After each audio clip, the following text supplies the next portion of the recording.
Good Erev Shabbos, everybody. This week's Parshas Vayeira. The end of Parshas Vayeira, we have the incredible Nisayan, the test of Abraham and Yitzchak of the Akedah. Abraham is instructed by Hashem to bring his son, his only son, his beloved son Yitzchak, the future of the Jewish people, to bring him as an offering. And Abraham, without any hesitation, fulfills this. As a reward, Hashem sends an angel, and the angel says to Abraham, bless, I shall bless you, and I shall increase your offspring. They will be like the stars that are in the heavens. And they shall be like the sand which is on the edge of the rivers, the edge of the waters. The Yira Zaracha, Eshar Oivav, and your descendants shall inherit the gates of their enemies. So first of all, this is not the first time that Hashem has given Abraham a bracha. He gave him a bracha in Parshas Lech Lecha, which he said, your children will be like the Afa Ha'aretz, just as one cannot count the granules of earth, of soil on the face of the earth. That's how plentiful will your offspring be. And then Hashem told him, also he took him outside and he said, see if you can count the stars. Your descendants will be like the stars. Here Avram is being told by the angel that your descendants will be like the stars in the heavens. Not just that they will be numerous, that you cannot count them like the stars.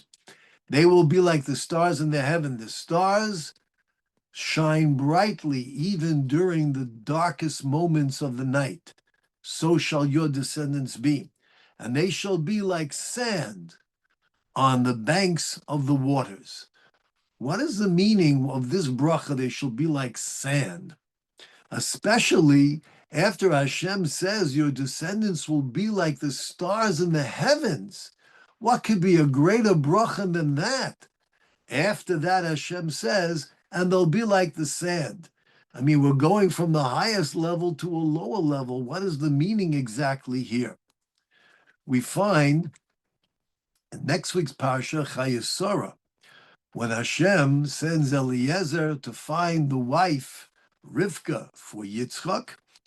So Rivka insists that she will go with Yitzchak. She will go to marry Yitzchak. And her brother Lavan gives her a bracha, in which he says, Achosenu, our sister, Atayila Alfe Ravava, you should be the ones in which tens of thousands, myriads shall come from.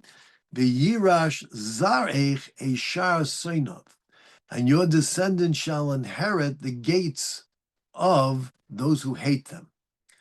Notice that by Abraham, the angel said, your descendants for Yira Zaracha Eshar Oivav, your descendants will inherit the gates of their enemies. Lavan says, the gates of those who hate you. What exactly is the difference? Isn't it the same? Those who hate you are your enemies. What exactly is being said? In addition, we find that when Yaakov was coming back after 20 years of being with Lavan, and he was coming back with his family, and he is going to be confronted by Esav and Esav's armies. And Yaakov davens to Hashem. He says, Hatzileni no miyad ochim yad Esav, protect me, save me from the hand of my brother, the hand of Esav. And then he says, V'ata marta Hashem, you said, Heitivei tivimach, I shall certainly do good with you. V'samti azaracha, and I will place your descendants kachoel hayom, like the sand of the sea, asher lo yisofim eroiv, that they cannot be counted. Of all the brachas that were given to Avraham, Yitzchak, and Yaakov selects this one, that his offspring will be like the sand. Why not like the stars? Why not like the earth? Why the sand? The Kli Yakar explains that the blessing of the sand is not just that they are going to be numerous, but that there's something remarkable about sand. You know, if water passes over earth, soil, it can turn into mud. It's something which we have to wait for it to dry out. But sand is absolutely remarkable. We could have waves flowing over the sand. And when the waves withdraw, the sand is absolutely dry. There's no moisture there at all. It's an incredible thing. The sand actually prevents the tides, and sometimes if there is the rushing waters, from doing any damage. They don't absorb. What is the meaning of this? The meaning is that we find that God gave Abraham a bracha in last week's Parsha in Lech Lecha, in which he said, Anochi magen lach, I will be your shield. That's why we say in our brachas, Magen Avraham, God is the shield of Abraham. What is a shield? A shield means our enemies might be shooting arrows, but we have a shield to protect ourselves. Sand means that even when our enemies are not just shooting at us, they are inundating us. We are overwhelmed. The waters, the flowing, rushing, flooding waters of our enemies are trying to destroy us. And yet, we're like the sand.